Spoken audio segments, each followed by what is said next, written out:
வரக்கூடிய இரண்டாம் காவலர் தேர்வை எதிர்நோக்கி காத்துக் கொண்டிருக்கக்கூடிய மாணவர்களா நீங்க இந்த பிசி தேர்வை கிளியர் பண்ணணும் அப்படின்னா முப்படை பயிற்சி மையத்தின் 3 கிளைகளிலும் திருச்சி, விருதுநகர் மற்றும் வேலூரில் 3 கிளைகளிலுமே பாத்தீங்கன்னா இரண்டாம் நிலை காவலர் தேர்வுகளுக்கான புதிய வகுப்புகள் எங்க பயிற்சி மையத்தில் எப்ப துவங்க இருக்குதுன்னு பாத்தீங்கன்னா வரக்கூடிய ஜூலை 16ஆம் தேதி துவங்க இருக்குது.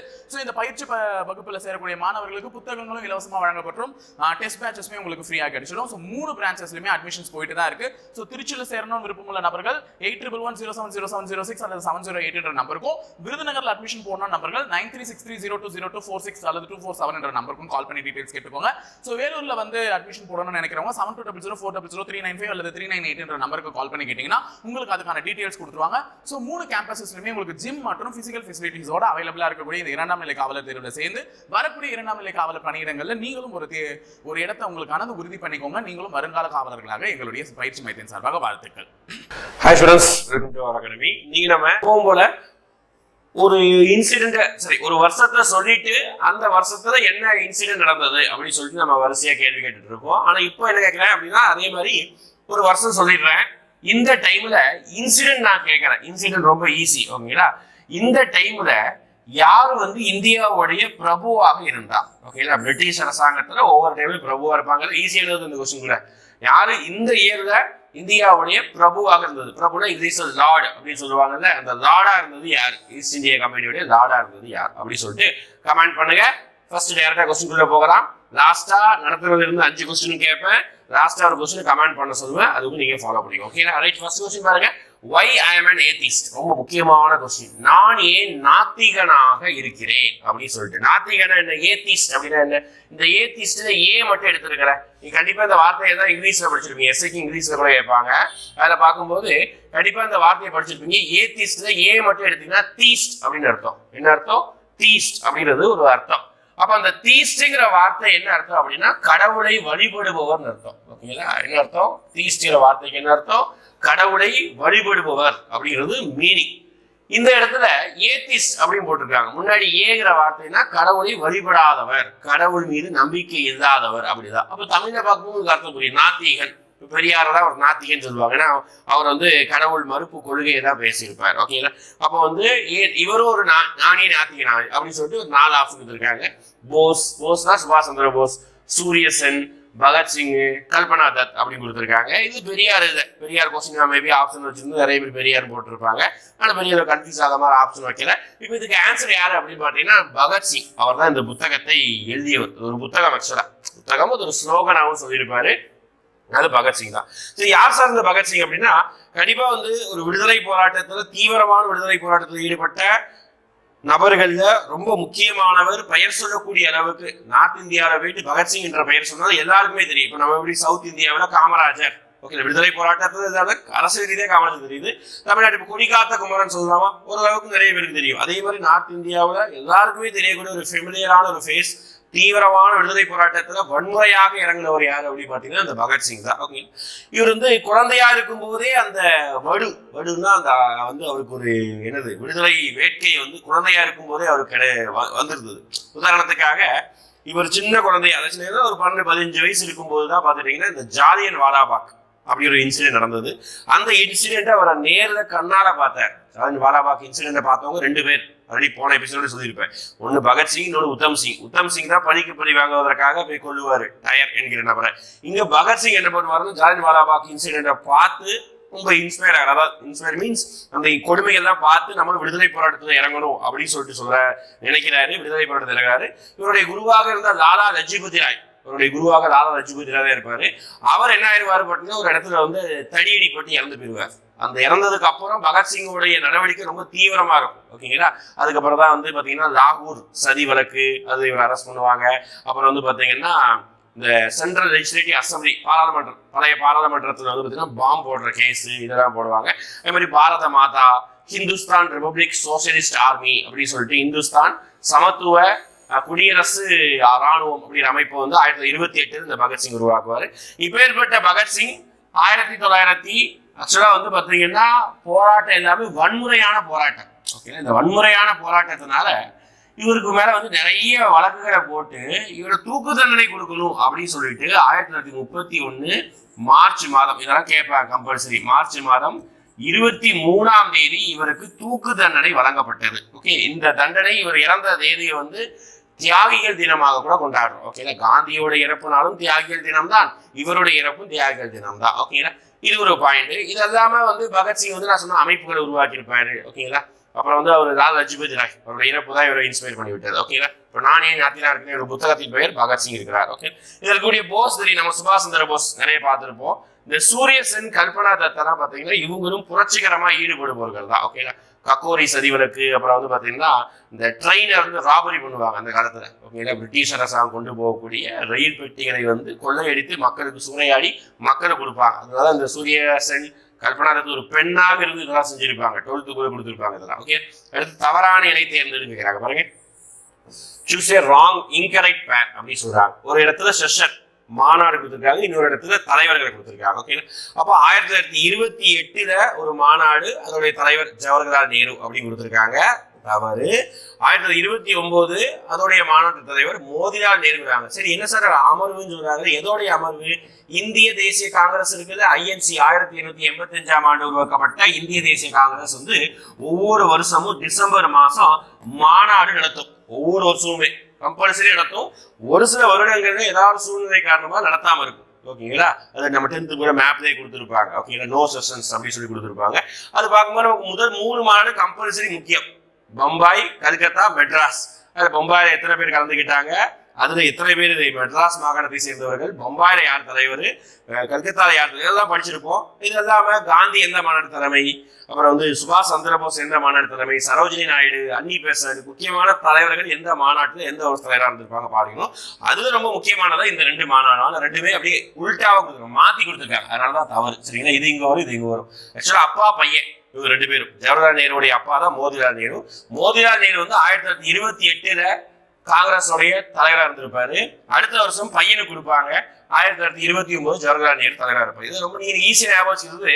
இந்த 1920 தான் ஜவஹர்லால் நேரு தலைவராக இருக்கும்போது தான் என்ன கொடுத்துருப்பாங்க அப்படின்னு பாத்தீங்கன்னா, இந்த ஒரு பிரச்சார மாதிரியான ஒரு விஷயத்த வந்து ஸ்டார்ட் பண்ணியிருப்பாங்க. என்ன பிரச்சார மாதிரியான விஷயம் அப்படின்னு பாத்தீங்கன்னா, இந்த சுதந்திரம் தினம் அப்படிங்கிற விஷயத்த கொண்டாடணும். ஓகேங்களா, சுயராஜ்யம் விஷயத்த வந்து ஸ்ட்ராங்கா பேசி 1930 ஜனவரி 26 நம்ம இண்டிபெண்டன்ஸ் டேவா கொண்டாடணும் அப்படின்னு சொல்லிட்டு இந்த மாநாட்டில் அறிவிச்சிருப்பாரு. அதை நினைவுபடுத்தும் விதமாக தான் நம்ம வந்து என்ன பண்றோம், நம்ம வந்து இண்டிபெண்டன்ஸ் குடியரசு தினத்தை கொண்டாடுறோம். கான்ஸ்டியூஷன் அன்னைக்கு தான் அடாப்ட் பண்ணாங்க. சரிங்களா, அப்ப இந்த இன்சிடென்ட் ரொம்ப முக்கியம். சுயராஜ்யம், முழு சுயராஜ்யம், பூரண சுயராஜ்யம் சொல்லுவாங்க. அந்த வார்த்தை கரெக்டான வார்த்தை வந்து பூர்ண ஸ்வராஜ்.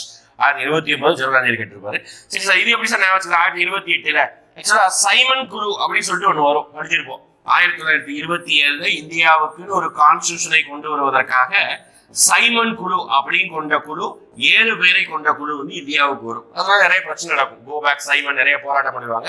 சைமன் குழுவை எதிர்த்து அப்படியே ஆப்போசிட் பண்ணி 1928 சரிங்களா, 1928 ஜவஹர்லால் நேருடைய தந்தை மோதிலால் நேரு என்ன பண்ணுவார்னா, நேரு அறிக்கை அப்படிங்கிற விஷயத்த சமர்ப்பிப்பார். ஓகேங்களா, அது ரொம்ப முக்கியம். எப்போ 1928 சைமன் கமிஷனுக்கு அடுத்த வருஷம். ஓகேங்களா, நேரு அறிக்கையை சமர்ப்பிப்பாரு. அப்படி சமர்ப்பிக்கும் போது அவரே தலைவராகவும் இருப்பார். அதனாலதான் சரிங்களா, இந்த இன்சிடென்ட் ஞாபகம் வச்சுக்கோங்க. சரிங்களா, அப்ப தவறு கேட்கிறாங்க, இங்க 2மே தவறு தான். ஆன்சர் வந்து டி, 1, 2 ரெண்டும் தவறு.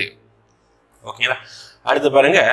Who renounced the title knighthood in the protest of Jallianwala Bagh massacre? Okay, ரொம்ப முக்கியமான ஒரு படுகொலைன்னா ஜாலியன்வாலா பாக் படுகொலை. நம்ம போன எபிசோட்லயே படிச்சிருப்போம். ஏப்ரல் 13 1919ஆம் ஆண்டு நடந்த ஒரு பெரும் படுகொலை. இந்தியா முழுவதும் பேசப்படக்கூடிய அளவுக்கு ஆயிப்போச்சு. இது காரணம் என்ன? அது பேசுனது எல்லாமே பழைய விஷயம் தான். ரவுலட் சட்டம் போட்டாங்க. அந்த ரவுலட் சட்டம் 1919 வந்தது. அதை எதிர்த்து போராடினவங்க நிறைய பேரை வந்து தூக்கி ஜெயில போட்டாங்க. அதுதான் வந்து பாத்தீங்கன்னா சையஃபுதீன் கிச்சிலு அப்புறம் சத்யபால், இவங்க 2 பேரும் தூக்கி ஜெயில போட்டதுனால அந்த ஏரியாவில் இருக்கக்கூடிய பஞ்சாப் மக்கள் எல்லாருமே ஜாலியன்வாலா பாக் கிரவுண்ட்ல கூடினாங்க. அதை எதிர்த்து தான் Reginald Dyer and Michael Dyer இவங்க தான் அந்த டைம்ல இருக்கும்போது அரெஸ்ட் பண்ணி என்ன பண்ணுவாங்க, எல்லாரையும் துப்பாக்கி சூடு நடத்துறாங்க. அது கிட்டத்தட்ட 329 பேர் இறந்துருப்பாங்க. அந்த இன்சிடென்ட்க்கு பேர் தான் ஜாலியன்வாலா பாக். ஆனா உண்மையான இறப்பு வந்து 1000க்கு மேல போயிருக்கும் அப்படின்னு சொல்லியிருப்பாங்க. ஓகே, அப்ப இந்த ஒரு ஜாலியன்வாலா பாக் இன்சிடென்ட்டை எதிர்த்து என்ன பண்ணிருப்பாங்க அப்படின்னு பாத்துக்கிட்டீங்கன்னா, காந்தியும் ரவீந்திரநாத் தாகூர் 2 பேருமே தன்னுடைய பட்டங்களை துறப்பாங்க. ஓகே, 2 ஸ்டேட்மெண்ட் இருக்கு பாருங்க. இங்க நைட்வுட் தான் கேட்கறாங்க. நமக்கு ஆன்சர் வந்து ரவீந்திரநாத் தாகூர் தான். ஆனா காந்தியும் ஒரு பட்டத்தை வந்து திறந்திருப்பார். அதுக்கு பேர் வந்து கெய்சர் ஐ ஹிந்த். ஓகேங்களா, கெய்சர் ஐ ஹிந்து. ஓகேங்களா, இந்த பட்டம் ரொம்ப முக்கியம். மகாத்மா காந்தி பட்டத்துக்கு இருந்திருப்பாரு இந்த பட்டத்தை. ரவீந்திரநாத் தாகூர் என்ன பண்ணிருப்பாருன்னா நைட் டியூட்டிங்கிற பட்டத்தை இருந்திருக்கும். என்ன சார் பட்டம், இந்த பட்டம் எதுக்காக அப்படின்னா ஆங்கிலேயர்களுக்கு சாதகமாகவோ அல்லது ஆங்கிலேயர்களுடைய பாராட்டை பெறும் விதமாக ஏதாவது ஒரு விஷயங்களை பண்ணா அந்த காலத்துல ஆங்கிலேயர்கள் என்ன கொடுப்பாங்கன்னா பட்டம் கொடுப்பாங்க. அதுக்காக இவங்க ஆங்கிலேயர்கள் பட்டம் பெறுவதற்காக அந்த விஷயம் பண்ணாங்களா அப்படின்னு சொல்லக்கூடாது, சரிங்களா. அது ஒரு டைம் 1880களில் 1900 ஸ்டார்டிங் டைம்ல இண்டிபெண்டன்ஸ் இந்த அளவு பெருசா இருக்கும் போது கிடையாது. ஆனா காந்தி வந்து தென்னாப்பிரிக்காவில் ஆங்கிலேயர்களுக்கு சாதகமாக நிறைய இடத்துல வந்து வேலை பண்ணியிருப்பாரு. வாலண்டியர் ஒர்க் அப்படிதான் சொல்லுவாங்க. அதுக்காக நிறைய பட்டம் கொடுத்துருப்பாங்க. இது மட்டும் கிடையாது, சில்வர் வார், அதாவது போர் நடக்கும் போது வாலண்டியரா ஒர்க் பண்ணியிருப்பாரு காந்தி. ஓகே, இந்த மாதிரி நிறைய விஷயம் நடக்கும். அதுல பாத்துக்கிட்டீங்கன்னா மகாத்மா காந்திக்கு கெய்சர் ஹிந்தி பட்டம் கொடுத்துருப்பாங்க. ரவீந்திரநாத் தாகூருக்கு நைட்ஹுட் அப்படிங்கிற ஒரு பட்டத்தை கொடுத்துருப்பாங்க. இந்த ரெண்டு பட்டத்தையும் ஜாலியன் வாலாபாக் படுகொலை நிகழ்ந்ததை எதிர்த்து ரெண்டு பேருமே இந்த பட்டம் திருப்பி கொடுப்பாங்க. திருப்பி கொடுத்தா என்ன ஆகும் போது இது ஒரு அவமானமா பிரிட்டிஷ் கொடுக்குறாங்க. ஓகேங்களா, அவ்வளவுதான். நம்ம ஊர்ல கூட நம்ம இந்தியர்கள் நிறைய பேர் வந்து நிறைய பட்டங்களை வந்து என்ன பண்ணுவாங்க, திருப்பி வந்து கவர்மெண்ட் கொடுப்பாங்க. இது கவர்மெண்ட்டுக்கு ஒரு கெட்ட பெயர், அதுதான். ஓகே, அதே மாதிரிதான் இங்கேயும் அந்த காலத்துல வழக்கம். ஓகேங்களா, அப்ப இதுல வந்து ரவீந்திரநாத் தாகூர் இந்த ஜாலியன் வாலாபாக் இன்சிடென்ட் கொஞ்சம் நல்லா படிச்சுக்கோங்க. ஓகேங்களா, கேள்வி கேட்கலாம். ரைட் ரைட் அடுத்து ஒரு 4 புத்தகம், ரொம்ப முக்கியமான புத்தகம். உங்களுக்கு 10th இந்த காந்தி இரா, காந்தி காலகட்டம் அப்படின்னு சொல்லிட்டு ஒரு லெசன் வரும்ல, அந்த லெசன் எடுத்து பாத்தீங்கன்னா அந்த லெசன்ல காந்தியை பத்தி ஸ்டார்ட் பண்ணும்போது காந்தி எந்த ஊர்ல பிறந்தாரு, காந்தி பிறப்பு, அவங்க அம்மா அப்பா பேரு, அவர் எப்படி தென்னாப்பிரிக்கா போனாரு, எப்படி திருப்பி வந்தாரு, என்ன இன்சிடென்ட் சொல்லிச்சாரு, இதெல்லாம் படிக்கும் போது காந்தி சம்பந்தமான காந்தி விருப்பப்படக்கூடிய நூல்களை பத்தி கொடுப்பாங்க. ஓகே, காந்தி விருப்பப்படக்கூடிய நூல்கள் அப்படின்னு சொல்லிட்டு ஒரு 3 புக் கொடுத்துருப்பாங்க. அதுதான் இங்க லிஸ்ட் 3 இருக்குது பாருங்க. கடவுளின் அரசாங்கம் முன்னில் உள்ளது, அன்டு தி லாஸ்ட், சட்ட மறுப்பு, the kingdom of God, unto this last, civil disobedience அப்படின்னு சொல்லிட்டு ஒரு 3 புத்தகம் இருக்கு. இந்த 3 புத்தகத்தை எழுதுறது யாருன்னு சொல்லிட்டு அதிலே கொடுத்துருப்பாங்க. இது இல்லாம நேரு பத்தி படிக்கும் போது நேருவே ஒரு புத்தகத்தை எழுதியிருப்பாரு, ரொம்ப ஃபேமஸ் ஆனது. எல்லா எக்ஸாம்லயும் இந்த கொஸ்டின் கேட்டிருக்காங்க. ஓகே, அதனால நமக்கும் கேட்கலாம். எஸ்ஐ எக்ஸாம்லயும் டிஸ்கவரி ஆஃப் இந்தியா இந்த புத்தகத்தை எழுதுற நேரு. ஓகே, ஆப்ஷன் வந்து இதுக்கு வந்து டிக்கு வந்து 4. இது கொஞ்சம் கஷ்டம் தான், இதை படிக்கணும். ஓகே, டிக்கு 4 பார்த்தீங்கன்னா 3 ஆப்ஷன் இருக்கு. 4வது ஆப்ஷன் டெலிட். ஓகேங்களா, அப்படி பார்க்கும்போது இந்த ஆப்ஷனை பார்க்கும்போது பாருங்க, கடவுளின் அரசாங்கம் வந்து ரொம்ப ஃபேமஸான புக். ஓகேங்களா, டால்ஸ்டாயோடைய புத்தகம். ஓகேங்களா, அடுத்து பார்த்தீங்கன்னா அன்டு திஸ் லாஸ்ட், அன்டு, ஓகேங்களா, லாஸ்ட் அப்படி சொல்லுவாங்க. இது ஜான் ரஸ்கின் எழுதிய புத்தகம். 10th புக்ல இந்த புக்கெல்லாம் இருக்குப்பா, பார்த்து வைங்க. ஓகேங்களா, சட்ட மறுப்பு என்ற புத்தகம் எழுதியது தாரோ. ஓகே, எல்லாமே நேருக்கு நேராக தான் மேட்சா இருக்கு. 1 2 3 4 ஆப்ஷன் பி. ஓகேங்களா, பாம்பே 1 2 3 4. புத்தகத்துடைய பெயர்கள் முக்கியம். நம்ம வரலாற்றுல எங்க வரலாறு, பழைய வரலாறுல அறிஞர்கள் எழுதிய புத்தகத்தை படிச்சிருப்போம். ஆனா இங்க வந்து விடுதலை போராட்ட சம்பந்தமாக புத்தகங்கள் ஒரு சில புத்தகம் தான் இருக்கும். பத்திரிகைகள் நிறைய வரும், நிறைய பத்திரிகை இருக்கும். காந்தியோடைய பத்திரிகை ஒரு 4-5 இருக்கும், நேருடைய ஒரு பத்திரிகை வரும், சுபாஷ் சந்திர போஸ் பத்திரிகை, அம்பேத்கர் பத்திரிகை எல்லாம் வரும். இதுல வந்து புத்தகங்கள் இந்த ஒரு 4 புத்தகம் தான் வரும், பெரிய அளவுக்கு வேற எதுவும் வராது. 5வது கொஸ்டின், அரேஞ்ச் த chronological ஆர்டர் அப்படின்னு சொல்றாங்க. கீழ் கண்டவற்றில் கால வரிசைப்படுத்துங்க. எஸ்ஐல இந்த மாதிரியான கொஸ்டின் இதுக்கு அப்புறம் வரக்கூடிய காலங்களை கேட்பதற்கு வாய்ப்புகள் அதிகமா இருக்குது. ஓகே, என்ன அப்படின்னா கொஸ்டின்ஸை பொறுத்த வரைக்கும் அதோடைய தரத்தை வந்து வேரி பண்றாங்க, மாத்துறாங்க, வேற எதுவும் கிடையாது. தரத்தை வந்து கொஞ்சமா மாத்திக்கிறாங்க. எப்படி மாத்திக்கிறாங்க அப்படின்னு பாத்தீங்கன்னா, முன்னாடி ஸ்டேட் ஒரே சிங்கிள் லைனா கேட்டிருந்தாங்க, இப்போ கூட்டிருக்காருன்னு கேட்கறாங்க, ஒரு 3 ஸ்டென் கொடுத்தது சரி தவிர கேட்கறாங்க. இதுக்கப்புறம் கொஞ்சமா கஷ்டப்பட்டு நினைச்சா ஹிஸ்டரியில மட்டும் தான் கேட்க முடியும். chronological ஆர்டர், கால வரிசை கொடுத்து கேட்கலாம். ஒரு 4 இன்சிடென்ட், அது இது ரொம்ப முக்கியமான இன்சிடென்ட், பைசாகி டே. இது வந்து பாத்தீங்கன்னா நம்ம ஆல்ரெடி பேசினோம்ல 1919 ஜாலியன் வாலாபாக் அப்படின்னு ஒரு இன்சிடென்ட் பார்த்தோம்ல, அந்த இன்சிடென்ட் நடக்கிறதுக்கு முன்னாடி பஞ்சாப் ஹரியானா பகுதியில் ஒரு பெரிய திருவிழா மாதிரி கொண்டாடுவாங்க. அதுக்கு பேர் தான் பைசாகி நாள் அப்படி சொல்லுவாங்க. 1919 எதுக்காக திருநாள் அப்படி பார்த்தீங்கன்னா அறுவடை திருநாள். நம்ம ஊர்ல பொங்கல் எப்படி அறுவடை திருவிழாவோ அது மாதிரி பஞ்சாப்ல இது அறுவடை திருவிழா. ஓகே, இதெல்லாமே இந்த 3மே பார்த்தீங்கன்னா சம்பரா சத்தியாகிரகம், கேதா, அகமதாபாத் போராட்டம், இது எல்லாமே கால வரிசை. இந்த 3மே பார்த்தீங்கன்னா காந்தியோடைய காலகட்டத்தில் ஏற்பட்ட போராட்டம். காந்தி இந்தியாவுக்கு 15 இந்தியாவுக்கு வருவாரு, 16 ஃபுல்லா இந்தியாவை சுத்தி பார்ப்பாரு. 1917 சம்பரா சத்தியாகிரகம், 1918 கேதா சத்தியாகிரகம், அடுத்து 1918 கேதா சத்தியாகிரகம். இந்த 2மே வந்து ஒரே இயர். அப்ப எது சார் ஃபர்ஸ்ட் நடந்தது, எது 2வது நடந்தது, அதுதான் என் கொஸ்டினை கேட்க போறோம். அதை பார்க்கும்போது பாத்தீங்கன்னா ஆர்டர் படி பார்க்கும்போது ஃபர்ஸ்ட் சம்பரான், அடுத்து அகமதாபாத், அடுத்து தான் கேதா. இது எப்படி சிம்பிளா ஞாபகம் வச்சுக்கிறாங்கன்னா ஸ்பெல்லிங் வச்சு ஞாபகம் வச்சுக்கிட்டு இங்கிலீஷ் மீடியத்துல கேக், அதுதான் ஷார்ட்கட். என்னப்பா cake, C for Champaran, A for Ahmedabad, K for Kheda, E for nothing. ஒன்றும் கிடையாது, சென்டென்ஸ்க்காக. ஓகேங்களா, முடிஞ்சதா? அப்போ இதுதான் கேட்கிற ஷார்ட்கட்டு. 17 18 18 ஏன்னா 18 2 இன்சிடென்ட் இருக்கும். இந்த இன்சிடென்ட்டை கரெக்டா ஆர்டர் படுத்த சொல்லி வந்து 12th கூட டீட்டெயில் கொடுத்துருப்பாங்க, 10th கூட மேம்போக்கா தான் கொடுத்துருப்பாங்க, 12th கூட டீட்டெயில் எக்ஸ்பிளைன் பண்ணியிருப்பாங்க ஒவ்வொரு போராட்டத்தையும். அப்படி பார்க்கும்போது நமக்கு ஆன்சர் வந்து பார்த்தீங்கன்னா இது லாஸ்ட் தான், இதை மாற்றுக்கிறது கிடையாது. 1, அடுத்து 3, அடுத்து 2, அடுத்து 4, இதுதான் ஆன்சர். சின்ன ஒரு பிரிண்டிங் மிஸ்டேக்கா என்ன இது அப்படி பார்த்தீங்கன்னா நமக்கு வந்து ஆன்சர் இதில் கொடுக்கல, இந்த ஆன்சர் தான் மாத்திரம். ஓகேங்களா, 1 3 2 4 ஆன்சர் வந்து ஏ எடுக்கல, 1 3 2 4. ஓகேங்களா, இது மட்டும் ஆன்சர் மிஸ்டேக். ஓகேங்களா, ரைட். இதுதான் இதே இதுல வந்து ஒவ்வொன்றுமே ஒவ்வொரு காரணம் இருக்கு. ஓகேங்களா, ஒன்று வந்து 100 பாலை போராட்டம், விவசாயத்துக்கான போராட்டம், அடுத்து இன்னொன்று தீன் கத்தியா போராட்டம். அந்த சம்பரானை பத்தி நம்ம பின்னாடி ஒரு கொஸ்டின் வருது, அதை டீட்டெயிலாக பார்க்கலாம் சம்பரானை பத்தி. ஓகேங்களா, இதான் இன்சிடென்ட். அடுத்த கொஸ்டின் போலாமா?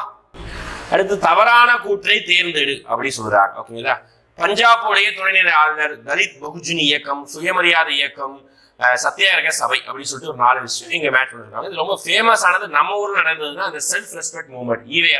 ஈவேரானா யாரு? பெரியார். அவர் உருவாக்குனதுதான் சுயமரியாதை இயக்கம். அது கரெக்டா தான் இருக்குது. ஓகேங்களா, தலித் பகுஜன் இயக்கம்னா தலித் சம்பந்தமான போராட்டங்கள், மகத் சத்தியாகிரகம் இதெல்லாம் நடத்துனது யார்? அம்பேத்கர் தான். அப்ப இதுவும் கரெக்டா தான் இருக்குது. சத்தியாகிரக சபை என்பது ரவுலட் சட்டம். ரவுலட் சட்டம் 1919ஆம் ஆண்டு சிட்னி ரவுலட் அவங்களுடைய கமிட்டியின் பரிந்துரை காரணமாக இந்தியாவில் இந்த சட்டத்தை கொண்டு வந்திருப்பாங்க. இந்த சட்டம் என்ன சொல்லுது அப்படின்னா, யாரையும் இந்தியாவுக்கு எந்த ஒரு நபரையும் எந்த ஒரு காரணமும் இல்லாம அரெஸ்ட் பண்ணி ஜெயில போடலாம். அதுதான் இந்த சட்டம். இந்த சட்டம் வந்து ஆக்சுவலா இந்த டைம் வந்து முதலாம் உலகப் போர் முடிஞ்சிருக்கும். முதலாம் உலகப் போர் முடிஞ்சு இந்தியர்கள் எல்லாருக்கும் பிரிட்டிஷ்காரன் ஏதாவது நல்லது செய்வாங்க அப்படின்னு சொல்லி யோசிச்சுட்டு இருக்க டைம்ல இந்த சட்டத்தை போடும்போது மக்களுக்கு கோவம் வருது. இதோட எஃபெக்ட் தான் சத்யபால் சையதுதீன் கிச்சியோடைய அரெஸ்ட், அதோட எஃபெக்ட் தான் ஜாலியன் வாலாபாக், அதோட எஃபெக்ட் தான் ஒத்துழையாமை இயக்கம். இப்படியே படிப்படியா ஸ்டெப் பை ஸ்டெப்பா வரும். ஒத்துழையாமை இயக்கம் 1920 ஆகஸ்ட் 1ஆம் தேதி ஆரம்பிச்சிருப்பாங்க. ஓகேங்களா, அப்ப இதுவும் கரெக்ட் தான். மீதி இருக்குது இதுதான் தப்பு. பஞ்சாபுடைய துணைநிலை ஆளுநர் வந்து ரெஜினால்ட் டயர் கிடையாது, மைக்கேல் ஓ டயர். அந்த ஜாலியன் வாலாபாக்குடைய இன்சிடென்ட்ல வந்து 2 பேர் இருப்பாங்க. 1919 நடந்த ஜாலியன் வாலாபாக் இன்சிடென்ட்ல 2 பேர். ஒருத்தர் வந்து மைக்கேல் ஓ டயர் அப்படின்னு சொல்லுவாங்க, இன்னொருத்தவங்க ரெஜினால்டு டயர் அப்படின்னு சொல்றாங்க. ஓகேங்களா, 2 பேர், மைக்கேல் ஓ டயர், இன்னொருத்தவங்க ரெஜினால்டு டயர் அப்படின்னு சொல்றாங்க. இந்த இடத்துல ரெஜினால்டு டயர்ங்கிறது பஞ்சாபோட துணைநிலை இருக்காங்க. அந்த இன்சிடென்ட் நடந்ததே ரெஜினால்டு டயர் தான், சுட்டு கொண்டதே. ஓகேங்களா, மைக்கேல் ஓ டயர் தான் பஞ்சாபுடைய துணைநிலை ஆளுநர் பஞ்சாப். ஓகேங்களா, இவரை தான் வந்து பாத்தீங்கன்னா உத்தம் சிங்கும் பழி வாங்குவதற்காக கொலை பண்ணுவார் 1940களில். 12th ஒரு பாக்ஸ் போட்டு கொடுத்துருப்பாங்க உத்தம் சிங்கை பத்தி. சரிங்களா, ரைட். அடுத்து சௌரி சௌரா கிராமம் எங்க அமைந்துள்ளது? எதுக்கு சார் சௌரி சௌரா படிக்கணும்? என்ன ஒரு கிராமத்தை பத்தி ஏன் படிக்கணும்? இந்த கிராமத்துக்கு பின்னாடி மிகப்பெரிய வரலாறு ஒளிஞ்சிருக்குது. ஓகேங்களா, நார்த் இந்தியாவில் சௌரி சௌரா வந்து சாதாரண கிராமம் தான், ஆனால் கிராமத்துக்கு பின்னாடி மிகப்பெரிய விஷயம் இருக்குது. என்ன அப்படின்னா 1920ஆம் ஆண்டு ஆகஸ்ட் 1ஆம் தேதி ஸ்டார்ட் பண்ணதுதான் என்ன போராட்டம் அப்படின்னு பார்த்துட்டீங்கன்னா நம்மளுடைய ஒத்துழையாமை இயக்கம். ஓகேங்களா, நான் கோஆபரேஷன் மூவ்மெண்ட் அப்படின்னு சொல்லுவாங்க. ஒத்துழையாமை இயக்கம் காந்தி தலைமையில ஸ்டார்ட் பண்ணியிருப்பாங்க. அப்படியே ஸ்டார்ட் பண்ணி நல்ல வேகமா நல்ல போராட்டமாக நல்ல வேகமா நடந்துட்டு இருக்கும். ஒரு கட்டத்துல காந்தி என்ன சொல்லுவாருன்னா, இந்த போராட்டம் உங்களுக்கான போராட்டம், வன்முறை இல்லாமல் அமைதியான முறையில் அறவழியில் போராட்டத்தை நடத்துங்க, நான் உங்களுக்கு வந்து சுய ஆட்சியை வாங்கி கொடுத்துடுறேன் அப்படின்னு சொல்லுவார். ஓகே, டொமினியன் ரூல், சுய ஆட்சியை வாங்கி கொடுத்துறேன் சொல்லுவாரு. ஆனா நிறைய இடங்கள்ல வன்முறை வெடிக்கும். 1921 மாப்பிளா கிளர்ச்சி நடக்கும் கேரளாவில். அதுவும் காந்தி காதுக்கு வரும். சரி அப்படின்னு சொல்லிட்டு பொறுத்து போவார். திருப்பி 1922 பிப்ரவரி மாசம் ஒரு நாள் இரவு வேளையில ஒரு கிராம வழியாக நிறைய தொண்டர்கள், காந்தியோட தொண்டர்கள் ஒத்துழையாமை இயக்க போராட்டத்திற்கு காரணமாக தொண்டர்கள் அப்படியே கரகோஷம் எழுப்பிட்டு அப்படியே போராட்டத்துக்கு வந்துருக்காங்க. எதிர்த்தாப்புல போலீஸ்காரங்க இங்கெல்லாம் போராட்டம் பண்ணக்கூடாது அப்படின்னு சொல்லிட்டு வாக்குவாதம் ஆயிருக்குது. வாக்குவாதம் கைகலப்பாயிருக்குது. கைகலப்பானதுல நம்ம இந்தியர்கள் அங்க இருக்கக்கூடிய போலீஸ் எல்லாரையும் அடிச்சு நொறுக்கி கிட்டத்தட்ட 22 காவலாளிகள், ஓகே, காவல்காரர்கள் வந்து இறந்து போயிருக்காங்க. எந்த இன்சிடென்ட்? அந்த சௌரி சௌராவுடைய காவல். ஓகேடா, சௌரி சௌரா என்ற கிராமத்துல 1922. அப்போ இறந்தது 22 காவலாளிகள். பிரிட்டிஷ்கிட்ட வேலை பார்த்த காவலாளிகள் தான், அவங்க இந்தியர்கள் தான். அதுதான் மேட்ரு. ஓகே, அப்போ காந்தி கோவம், நான் ஒரு வன்முறை இல்லாத ஒரு அரசாங்கத்தை ஒரு போராட்டத்தை தானே கொண்டு போக சொன்னேன், எதுக்கு இப்படி வன்முறை பண்ணாங்கன்னு சொல்லிட்டு காந்தி ரொம்ப பிடிவாதக்காரர். காந்தி அப்படி இப்படின்னு சொன்னாலும் அவர் எடுத்த முடியல அவர் ஸ்ட்ராங்கா இருப்பார். நான் வன்முறை வேணாம்னு சொன்னா நீங்க பண்ணுவீங்க, நான் இதோட இந்த ஒத்துழையாமை இயக்க போராட்டத்தை நான் ஸ்டாப் பண்றேன் அப்படின்னு சொல்லிட்டு அன்னைக்கு அதிகாரி ஒரு அறிவிப்பு இருந்தாரு.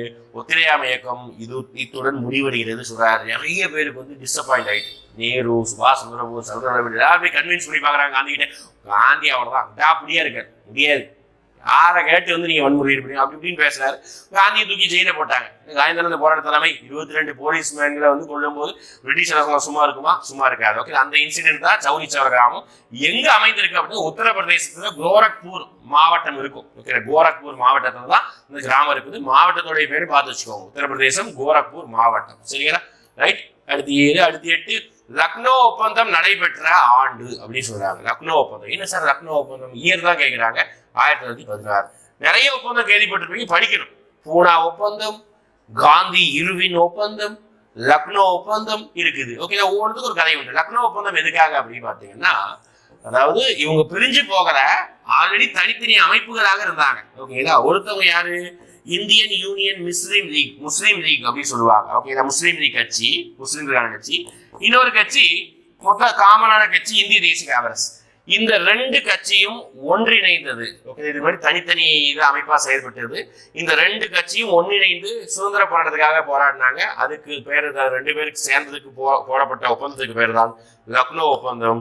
இதை போடும்போது காந்தி, நேரு நிறைய பேர் முன்னிலையில் இருப்பாங்க. இந்த லக்னோ ஒப்பந்தம் போடுவதற்காக ரொம்ப உதவி புரிந்தது யாருன்னா முகமது அலி ஜின்னா தான்.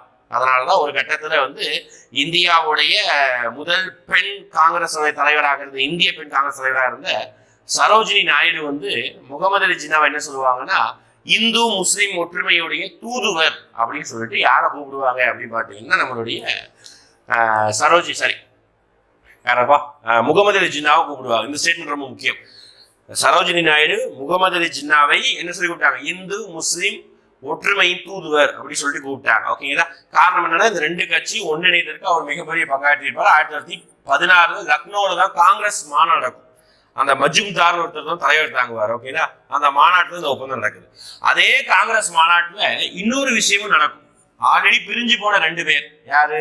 எக்ஸ்ட்ரீமிஸ்ட் அண்ட் மாடரேட்ஸ் அப்படின்னு சொல்லுவாங்க. இவங்க 2 பேரும் திருப்பி ஒன்றிணைந்திருப்பாங்க. அது ஒரு இன்சிடென்ட் தான். ஆனா அதுல ஒப்பந்தம்லாம் கிடையாது. பிரிந்து போன காங்கிரஸ் 2ஆக உடஞ்ச குரூப் வந்து திருப்பி ஒண்ணு சேர்றாங்க. ஓகேயா? திருப்பி ஒரு கொஸ்டின் வந்து பாருங்க. சம்பரான் சத்தியாகிரகத்தில் 1917 விவசாயிகளின் முக்கிய குறை என்னவென்றால் அப்படின்னு சொல்லி கேட்கிறாங்க. ஓகே, நாம ஆல்ரெடி சொன்னது சம்பரான் சத்தியாகிரகம் வந்து திருப்பி வரும் அப்படின்னு சொன்னா அதுதான் இந்த கொஸ்டின் பாருங்க. இந்த சம்பரான் சத்தியாகிரகம் வந்து பீகார்ல இருக்கக்கூடிய ஒரு வில்லேஜ். என்ன சார் பிரச்சனை இந்த பீகார் இருக்கக்கூடிய வில்லேஜ்ல அப்படின்னு பார்த்துட்டீங்கன்னா, இங்க வந்து ஒரு செடியை விளைவிக்க வச்சு எனக்கே விற்பனை பண்ணு சொல்லிட்டு பிரிட்டிஷ் அரசு கட்டாயப்படுத்துது. நல்லது தானே சார், அவங்க பாட்டி விளைவிச்சு கொடுக்க வேண்டியது அப்படின்னு நினைப்போம். ஆனா அந்த செடியை விளைச்சி அந்த செடியை அறுவடை பண்ணா மண்ணுடைய தரம் மலட்டு தன்மை ஆயிடுது. மண்ணுடைய தரம் என்ன ஆகி போயிருது? கெட்டு போயிருது. அதனால என்ன பண்ணிட்டாங்க அப்படி பாத்தீங்கன்னா, நார்மலா என்ன பண்ணிடுறாங்க அப்படின்னா, இதுக்கு எதிராக போராட்டம் பண்றாங்க. காந்தி அழைக்கிறாங்க. காந்தி போராட்டத்தில் கலந்து கொள்கிறாரு. காந்தி இனிமேல் தீன் கத்திய சிஸ்டம் நடைமுறைக்கு ஆகாது சொல்லிட்டு காந்தி சொன்னதின் பெயரில் மொத்தமாக இந்த போராட்டம் இந்த தீன் கத்திய முறை கைவிடப்பட்டது. இந்தியர்களுக்கு மிகப்பெரிய வெற்றியாக கிடைத்தது. இதன் மூலமாக காந்தியுடைய பெயர் வந்து செல்வா கிடைத்தது. ஓகேங்களா? காந்தியுடைய முதல் வெற்றி போராட்டமும் இதுதான். சி ஆப்ஷன், தீன் கத்தியா அமைப்பு, அதுக்கு பேர் தான். முக்கிய குறை என்னவென்றால் தீன் கத்தியா. அடுத்து சுதேசி இயக்கத்தின் முக்கிய அம்சங்களுள் அல்லாதது எது அப்படிங்கிறாங்க. சுதேசி இயக்கத்தோடைய முக்கிய அம்சம், இம்பார்ட்டன்டான ஃபியூச்சர், நாட் ஃபியூச்சர் அப்படிங்கிறாங்க. அதாவது தானே நாட் ஃபியூச்சர்.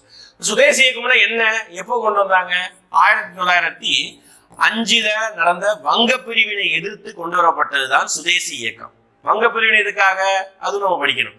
இந்தியாவில் மிகப்பெரிய மாகாணங்கள் நிறைய உண்டு. மதராஸ் மாகாணம், பம்பாய் மாகாணம். அதே மாதிரி ஒரு மிகப்பெரிய மாகாணம் தான் வங்காள மாகாணம். அப்போ அந்த பிரிட்டிஷர் என்ன வச்சுக்காங்க, இந்த இடத்துல நிறைய பிரச்சனை நடக்குது, முஸ்லீம்களும் இந்துக்களும் நிறைய பேர் இருக்காங்க, நிறைய போராட்டம் பண்றாங்கன்னு சொல்லிட்டு இவங்க எப்படியாவது டிஸ்டர்ப் பண்ணணும் அப்படின்னு சொல்லிட்டு, நான் வங்காளத்தை 2ஆக பிரிக்க போகிறேன். ஓகேங்களா? கிழக்கு வங்காளம், வங்காளம். கிழக்கு வங்காளம் முழுவதும் முஸ்லீம்கள் அதிகமாக இருக்கும். வெறும் வங்காளம் என்பது ஹிந்துக்கள் மெஜாரிட்டி இருக்கக்கூடிய பகுதி. இது மாதிரி மத ரீதியாக 2 ஊரை தனித்தனியா பிரிச்சதுனால மக்கள்கிட்டே பிரச்சனை வரும் அப்படின்னு சொல்லிட்டு யோசிச்சு லார்டு கர்சன் பிரபு தான் வந்து வங்க பிரிவினை வந்து பண்ணியிருப்பார். ஓகேங்களா? ஆனா இது பேக் ஃபயர் ஆயிருக்கும், இது வேற மாதிரி ஆயிருக்கும். ஓகே, இந்த விஷயம் வந்து பின் நாட்கள்ல சுதேசி மூவ்மெண்ட், சுதேசி போராட்டம், சுதேசி இயக்கமாக 1906 நடைபெறும். அது நிறைய சொல்லுவாங்க சுதேசி இயக்கம். பிரிட்டிஷ்காரங்க துணியை யூஸ் பண்ணக்கூடாது, பிரிட்டிஷ் பொருட்கள் நம்ம யூஸ் பண்ணக்கூடாது, பிரிட்டிஷ் கோர்ட்டுக்கு போகக்கூடாது, பிரிட்டிஷ் பள்ளிக்கூடத்துக்கு போகக்கூடாது. அதோட தொடர்ச்சி தான் நம்ம ஊர்ல ஒரு மாபெரும் தமிழன் 2 கப்பலை வாங்கி விட்டார். யோசிச்சு பாருங்க, 2 கப்பலை சொந்தமா நம்ம ஊருக்காரர் வாங்கி விட்டுருக்காரு. நம்ம தமிழ்நாட்டுக்கு தூத்துக்குடிக்கும் சிலோனுக்கும். அதுதான் வ.உ.சி. கப்பல் ஓட்டிய தமிழன். அதோடைய கப்பல் ஓட்டுவதற்கு காரணம் இந்த சுதேசி மூவ்மெண்ட்டுடைய ஒரு பார்ட்டு தான். ஓகேங்களா, ஒரு பகுதியாக தான். ஓகே, பார்க்கும்போது என்ன பண்ணாங்க பாருங்க, அந்நிய பொருட்களை புறக்கணிப்பு, எஸ் இது அதோடைய ஒரு பகுதி தான்.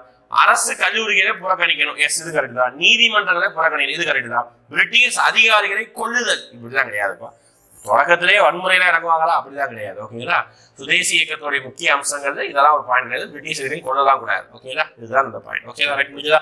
அடுத்து போலாமா? லாஸ்ட் கொஸ்டின், உங்களுக்கான கொஸ்டின் கமெண்ட் பண்ண சொல்றேன். அதன் அடிப்படையில் இந்திய தேசிய காங்கிரஸ் உடைய முதல் அமர்வு, ஃபர்ஸ்ட் மீட்டிங் இதுல எங்க நடந்தது அப்படின்னு சொல்லிட்டு, சரி என்ன டேட் நடந்தது அப்படின்னு சொல்லிட்டு டேட்டோட இயரோட கொடுத்துருக்கேன். எந்த ஆப்ஷன் கமெண்ட் பண்ணுங்க. அடுத்து ஒரு 5 கொஸ்டின் கேட்கிறேன், அதுக்கும் நீங்க கமெண்ட் பண்ணிருங்க. ஓகேங்களா, பார்க்கலாமா? என்ன சார் அந்த 5 கொஸ்டின் அப்படி பாத்தீங்கன்னா, ஃபர்ஸ்ட் கொஸ்டின், காந்தி ஜாலியன் வாலாபாக் போராட்டத்திற்கு எதிராக என்ன ஒரு பட்டத்தை துறந்தார்? ஓகேங்களா, ஜாலியன் வாலாபாக் எதிர்த்து என்ன பட்டத்தை துறந்தார், ஒரு கொஸ்டின். அடுத்து சைமன் கமிஷன் எந்த ஆண்டு இந்தியாவுக்கு எத்தனை பேரை கொண்ட குழு, அதை கமெண்ட் பண்ணுங்க. மூணாவது கொஸ்டின், சிவில் டிஸ்ஓபீடியன்ஸ் அப்படிங்கிற புத்தகம் யார் எழுதியது? மேட்ச் த ஃபாலோயிங் கொஸ்டின் பார்த்தோம்னா, பொறுத்துவ கொஸ்டின் சட்ட மறுப்பு இயக்கம் அப்படிங்கிற ஒரு புத்தகத்தை எழுதியவர் யார்? 3 கொஸ்டின் கமெண்ட் பண்ணுங்க. அடுத்து 4வது கொஸ்டின் என்ன கேட்கலாம், பகத்சிங் தூக்கில போட்ட தினம் என்னவா கொண்டாடுறோம், என்னைக்கு தூக்கில போட்டாங்க, கமெண்ட் பண்ணுங்க. 5வது கொஸ்டின், ரவுலட் சட்டம் எந்த ஆண்டு அப்படிங்கிறத கமெண்ட் பண்ணுங்க. ஓகே, 5 கொஸ்டின் பார்த்துருக்கோம். அடுத்த எபிசோட்ல நான் சொன்ன மாதிரி சிவில் டிஸ்ஓபீடியன்ஸ்ல இருந்து அப்படியே ஸ்டார்ட் பண்ணி விதையணை வெளியேறு இயக்கம், அப்புறம் அந்த கிரிப்ஸ் தூதுக்குழு வந்திருக்கும், அதுக்கப்புறம் பார்த்துக்கிட்டீங்கன்னா 1940களில் வேற என்ன இன்சிடென்ட், விதையணை வெளியேறு இயக்கம், இது ஒரு பெரிய இன்சிடென்ட். அப்புறம் சுபாஷ் சந்திர போஸுக்கும் காந்திக்கு ஏற்பட்ட முரண்பாடுகள், சுபாஷ் சந்திர போஸ் பற்றி அங்கதான் மெயினா படிச்சிருக்கோம், 39களில் 40களில். ஓகேங்களா, அதை கொஞ்சம் படிச்சுக்கோங்க. இந்திய அரசு சட்டம் அதை கொஞ்சம் படிச்சுக்கோங்க. அப்படி நேரா லாஸ்ட் 45 கிட்ட விடுதலை போராட்டத்துக்கு முன்னாடி என்னதான் பண்ணாங்க, விடுதலை முன்னாடி பிரிட்டிஷ் அரசாங்கம் நமக்கு என்னதான் மாற்றம் கொண்டு வந்தாங்க, அதை படிச்சுக்கோங்க. அடுத்த எபிசோட சந்திக்கலாம். நன்றி.